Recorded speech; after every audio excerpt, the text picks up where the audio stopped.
In a small African village, people lived simple lives. Every day, they worked hard, but their children rarely went beyond secondary school because there wasn't enough money to send them to the university. The village was quiet until one day everything changed. A rich man from the city came to visit the king. He was no ordinary man. His clothes shone like the morning sun, and his voice was as deep as thunder. The villagers gathered around, curious to hear what he had to say. The rich man stood before the king and spoke. I have come with a gift for your village. I will offer scholarships to your children so they can leave the village and go to the city to study more. The crowd gasped. The idea of their children going to the city to study was like a dream they never thought would come true. Mothers whispered to each other, and fathers nodded their heads in approval. It was a blessing they had been waiting for. But there was one strange condition about the rich man's scholarship. Only the girls could apply, no boys.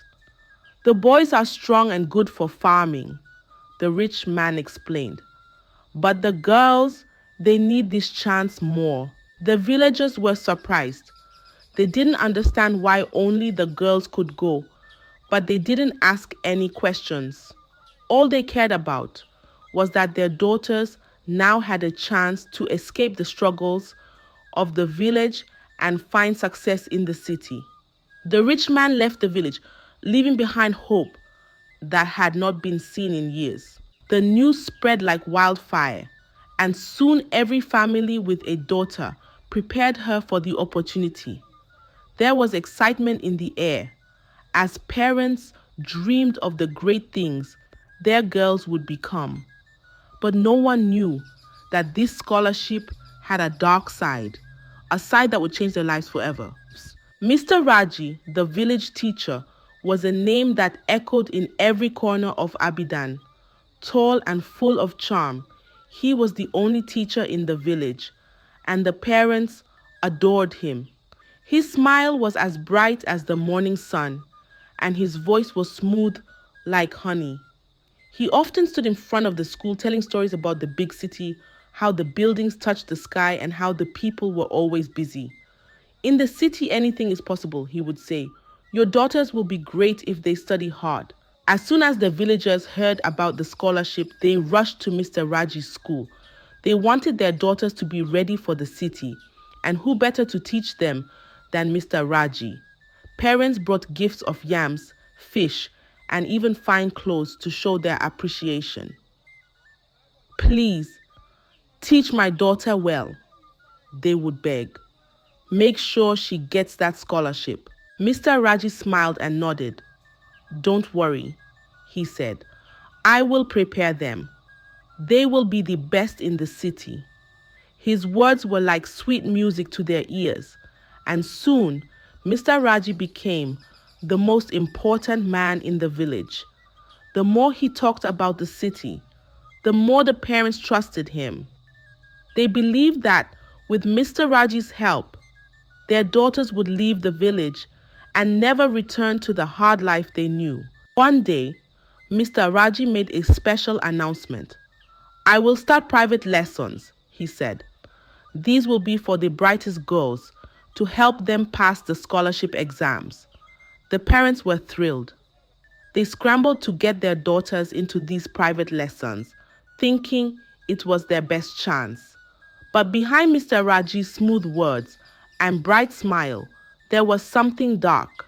The private lessons were not what they seemed, and the girls who went there would soon learn that Mr. Raji's intentions were far from pure.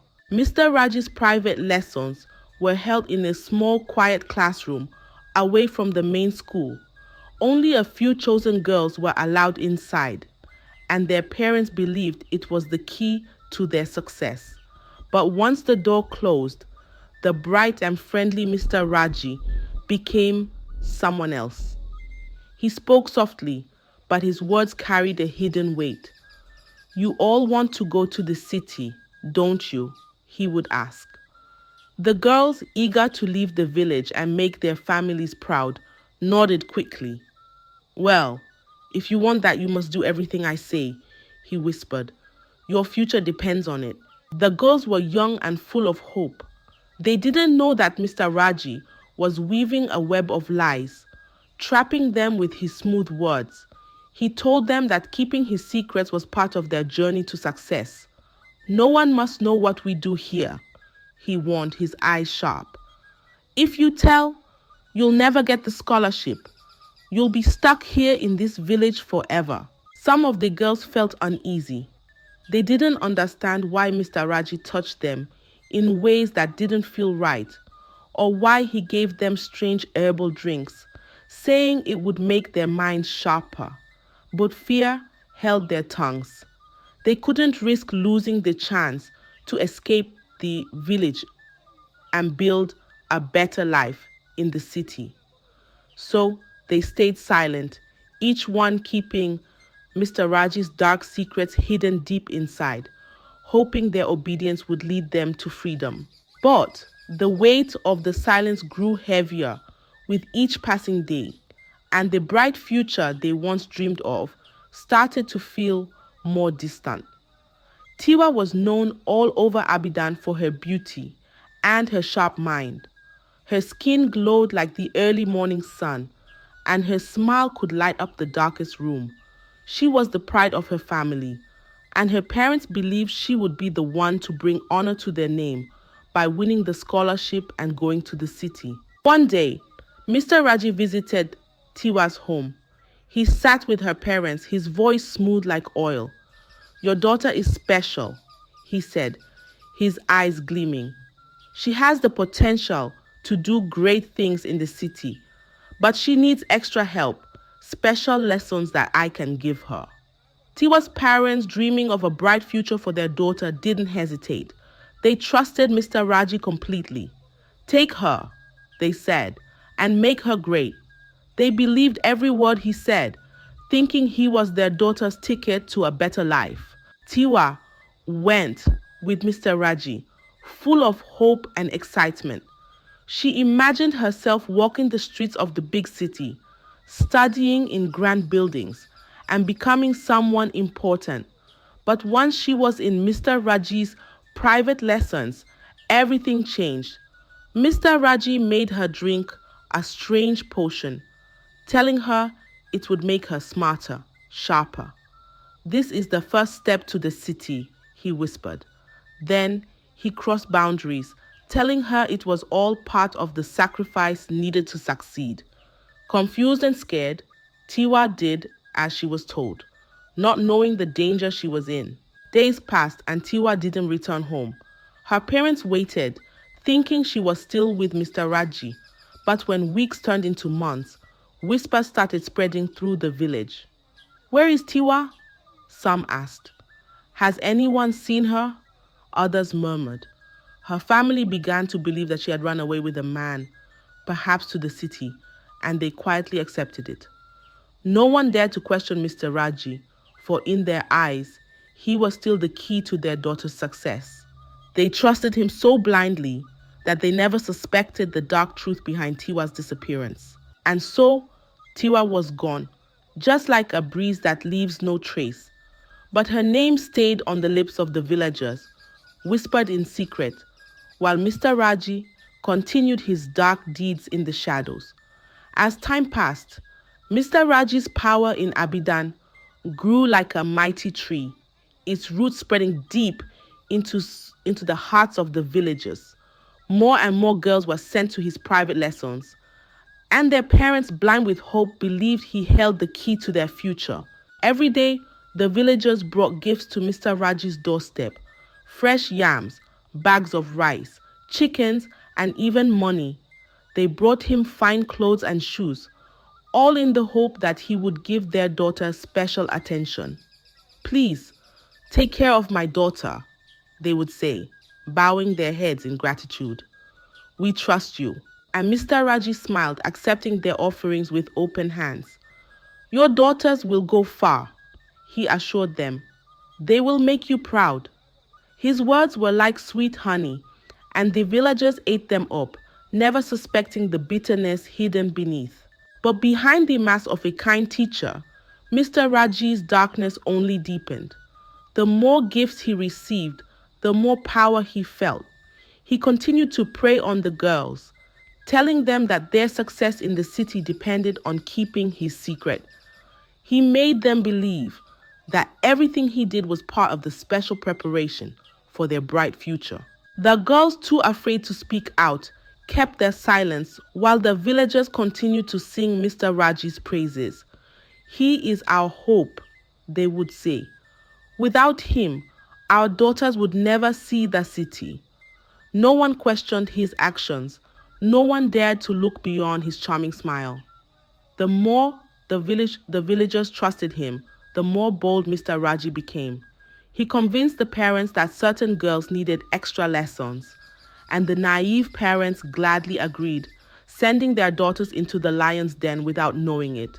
With each passing day, Mr. Raji's influence spread like wildfire, and the village of Abidan was caught in its flames.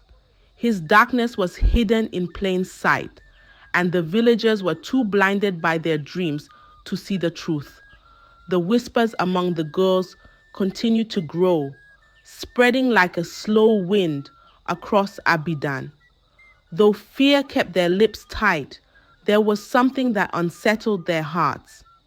Mr. Raji's private lessons, once seen as a blessing, had started to feel more like a curse. One day Lola, one of the brightest and most promising girls in the village, fell gravely ill. She had been one of Mr. Raji's favorite students, and like the other girls, she drank the herbal concoction he gave them, claiming it would sharpen their minds. But Lola's illness didn't go away. Her parents worried as she became weaker and paler, like a wilting flower under the sun. Weeks passed, and Lola's belly began to swell, not from sickness, but from pregnancy. Her parents were in shock. "What is this?" they cried. "How can this be?" They questioned her over and over, demanding to know who was responsible. At first, Lola remained silent, terrified of the consequences. But as the pressure mounted and her condition became impossible to hide, she finally broke down in tears. "It was Mr. Raji," she whispered, her voice trembling. He's been sleeping with us, all the girls who attend his private lessons. He told us not to say anything, that it was part of our journey to the city. He said if we spoke out, we would lose everything." The room fell silent as her parents stared at her in disbelief. But instead of anger toward Mr. Raji, they turned their fury on Lola. "How dare you say such a thing?" her father shouted. "A good man like Mr. Raji would never do such a thing. He is the hope of this village." Her mother wept, shaking her head. "You must be possessed by a wicked spirit," she said. "You're trying to ruin the man who is trying to help you. Why would you lie about something so serious?" No one believed Lola. They saw Mr. Raji as a hero, a savior. He was the only one who could take their daughters out of the village and into the city. To accuse him of such evil was unthinkable. The villagers murmured among themselves, saying Lola must have been cursed or led astray by bad spirits. They convinced themselves that Mr. Raji was too good, too noble to commit such a terrible act. But the truth was now out, even if no one wanted to hear it. Lola's confession was the first crack in Mr. Raji's carefully built facade, though the villagers refused to see it. The morning sun rose like any other day in Abidan, casting golden light over the peaceful village. The air was filled with the usual sounds of children playing, mothers preparing meals, and fathers working in the fields. But that calm was soon shattered when a group of armed men rode into the village square. Their presence sending waves of confusion and curiosity through the people. The villagers gathered quickly, thinking the men had come to take their daughters to the city for the long-awaited scholarships. Parents whispered excitedly, This must be it. The girls are finally leaving for their bright future. But something felt off. The expressions on the faces of the armed men were not of joy or celebration. They looked stern and determined. The leader of the group stepped forward, his voice booming through the crowd. "We are here for Mr. Raji," he announced, causing a ripple of shock to spread through the villagers. What do they mean?" the people murmured. "Mr. Raji, our teacher. Why are they looking for him?" Before anyone could understand what was happening, Mr. Raji, who had been standing near his house, suddenly turned pale. His legs trembled, and without a word, he began to run, pushing through the crowd in a desperate attempt to flee. "Stop him!" one of the armed men shouted. In an instant, they chased after him, and it didn't take long for them to catch him. Mr. Raji was dragged back into the village square, his arms tied tightly with rope, and thrown to the ground like a criminal. The villagers gasped, their hearts pounding with confusion and fear. This was the man they trusted, the man they believed would take their daughters to the city for a better life. How could this be happening? Mothers clutched their daughters close, fathers stood in shock, and the children looked on with wide eyes. The air was thick with silence, except for the heavy breathing of Mr. Raji, now bound and helpless on the ground. The villagers, who had once praised him, were now filled with fear and doubt. They didn't know what to think. "What is going on?" one of the elders asked, stepping forward, his voice shaky. The leader of the armed men looked around at the confused faces of the villagers. "This man," he began, pointing at Mr. Raji, "has been on the run for a long time. He is not who you think he is." The words hung in the air like a heavy cloud, and the village braced for the truth that was about to be revealed. The village square was thick with tension as the armed men stood over the bound Mr. Raji. The villagers were silent, their hearts pounding with fear and confusion. This was the man they had trusted with their daughters, the man who had promised to take them to the city for a better life. Now, he lay on the ground like a common criminal. The leader of the armed men stepped forward, his voice as cold as steel. "This man you call Mr. Raji is not the good teacher you think he is," he began, his eyes scanning the crowd. "He has been running from justice for a long time. In another village where he once taught, he committed unspeakable crimes. He took advantage of young girls, just like he's been doing here." The crowd gasped, their shock rippling through the square like a wave. Mothers clutched their daughters, fathers stared in disbelief. "It can't be," one of the elders said. "Mr. Raji has been nothing but kind to us." But the leader continued, his voice unwavering. "In the last village he worked, Mr. Raji did the same thing, promising the girls a future, only to abuse them in secret. One of the girls, after being harmed by him, died from her injuries. When the villagers discovered what he had done, he ran. He has been hiding here ever since." The weight of his words hit the villagers like a heavy stone. The truth was finally out, and it was worse than they could have imagined. The man they had trusted so blindly had been deceiving them all along.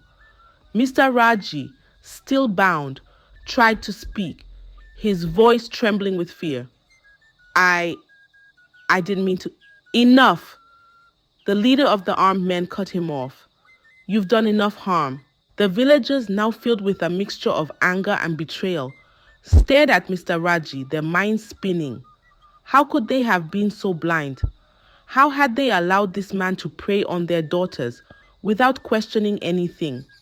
But then, as if the weight of the moment wasn't enough, Mr. Raji let out a desperate cry. "Wait, I have something to confess," he shouted. The villagers, now on edge, leaned in to hear what he would say next. Through his trembling lips, Mr. Raji revealed a dark secret. The rich man who offered the scholarships. He's my master. He sends me to small villages like yours where people trust easily. I prepare the girls, but I don't know what happens to them after. They never return. I don't know what he does with them.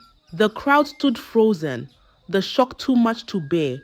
The rich man, the one they had seen as their children's savior, was involved in this too. The world they thought they knew was crumbling around them. Before anyone could fully process the revelation, the leader of the armed men stepped forward again. This man will face justice. We will take him away.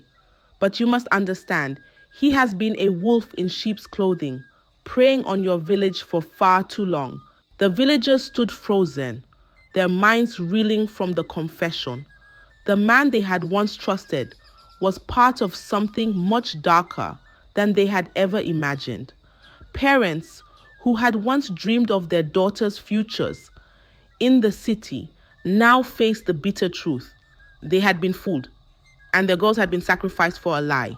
Tears rolled down the faces of many, while others stood in shocked silence, unable to process the depth of their regret. How could they have let this happen? How could they have allowed their daughters to fall into such a terrible trap? As Mr. Raji lay there, broken and humiliated, the villagers knew that the nightmare was not yet over. There were still questions left unanswered, and the shadow of the rich man loomed large over them all. What would become of their daughters? And how could they ever recover from the betrayal of the man they had once called their teacher? As the village of Abidan stood in stunned silence, reeling from Mr. Raji's shocking confession, a cloud of dust appeared on the horizon. The villagers turned their heads, their hearts pounding. A grand carriage rolled into the village square, and out stepped the wealthy man who had once promised them a future for their daughters. His presence immediately filled the air with tension, but what caught the villagers completely off guard was what came next. Stepping out behind the rich man were the very girls who had once been sent away for the scholarships. They were dressed in fine clothes, their faces glowing with happiness, and their hands carrying books and gifts. The girls, who everyone thought had vanished into some dark fate, were smiling, healthy, and full of life. The villagers gasped, some in disbelief, others in confusion. "It's Tiwa!" a woman shouted, recognizing her daughter who had disappeared months ago. Tears streamed down her face as she ran toward her, embracing her tightly. The once silent square was now filled with whispers and murmurs of shock. The girls began to share their stories with the villagers. "We've been working at the rich man's company," one of them said, beaming with pride. "We studied in the city, we learned, and now we're earning money to help our families." The parents who had feared the worst were left speechless. The rich man, who had been painted in a dark light after Mr. Raji's confession, stood before them with a calm and steady gaze. His arrival had brought back their daughters, not as victims, but as successful young women. As the girls continued to share their stories of life in the city, the villagers were left in awe. Their daughters had been given the education they dreamed of, and instead of disappearing, they had thrived. The villagers, who had expected something sinister, now faced a new reality, one they had never imagined. With the village still buzzing from the unexpected return of the girls, the rich man raised his hand, calling for silence. The villagers, eager for answers, gathered around him. His voice, calm yet commanding, carried through the air as he began to speak. "I know many of you are confused," he said, his eyes meeting the faces of the worried parents. "You trusted me to take your daughters to the city, and I did. But I understand now that you may have misunderstood my intentions." The crowd remained silent, hanging on his every word. "I have traveled to many villages like Abidan, places where girls are often overlooked. I have seen how, in many communities, girls are expected to stay in the kitchen, to take care of the home, while boys are sent off to study and become leaders. I wanted to change that. The villagers exchanged glances, still processing what he was saying. My scholarship was only for girls, the rich man continued, because I believe that girls deserve the same opportunities as boys. I wanted to show the world and your village that girls from places like Abidan can achieve great things, that they can be more than wives or housekeepers. They can be scholars, leaders, and professionals. He paused, allowing his words to sink in. The girls you sent to me were not harmed, he said, his voice soft but firm. They were educated. They were uplifted. I gave them the tools to succeed, and they are now working in my company, earning money and helping their families. I did this to prove that the future belongs to both men and women, and that girls from villages like this one can achieve great things if given the chance. The villagers stood in stunned silence, their hearts filled with a mix of relief, shame, and gratitude. For so long, they had believed that girls belonged in the kitchen, that their futures were limited. But now, standing before them were their daughters, strong, successful, and proud. The rich man looked around the square, his eyes full of understanding. I didn't mean to cause fear or confusion, he said. I only wanted to change the way the world sees village girls. They are powerful, they are capable, and they deserve every opportunity to succeed. The villagers, who had once doubted him, now looked at the rich man with newfound respect. His words had opened their eyes, and they realized that they had misunderstood the purpose of the scholarships all along. The girls had not been taken away. They had been given a chance to break free from the limits that had been placed on them for generations. And in that moment, the village of Abidan began to see their daughters in a new light, not as girls meant for the kitchen, but as future leaders and trailblazers ready to take on the world. With Mr. Raji taken away by the armed men, the village of Abidan was left in a state of quiet reflection. The square, once filled with excitement and later with fear, now felt still and heavy with the lessons learned. The villagers gathered around the elders, who stood with bowed heads, carrying the weight of their past mistakes. The elders, who had once blindly trusted Mr. Raji and the promise of the scholarship, now realized the harm their unquestioning belief had caused. They looked upon the faces of their daughters, girls who had suffered in silence, girls who had been betrayed by a man they had trusted. And they saw in those faces the strength that had carried them through. One of the elders, his voice trembling with regret, spoke first. "We have failed you," he said, addressing the villagers. "We were so blinded by the hope of a better future that we didn't see the darkness in our own midst. We trusted without question, and for that, we are deeply sorry." Another elder stepped forward, his eyes wet with tears. "Our daughters are stronger than we ever gave them credit for. They have shown us that they can rise above the limits we placed on them. From now on, we will no longer see education as something only for the boys. Both our sons and daughters will have the chance to learn, to grow, and to succeed." The villagers nodded in agreement, and slowly, the tension that had gripped them for so long began to lift. The promise of equality, of giving both boys and girls a chance to reach their full potential, was a new path, one they hadn't walked before. The girls who had returned from the city stood tall, their heads held high. They were no longer seen as children bound to the kitchen, but as shining examples of what could be achieved with the right opportunity. They had shown their families and the village that the future could be different. that both girls and boys could dream of lives beyond the village, beyond the traditional roles that had been set for them.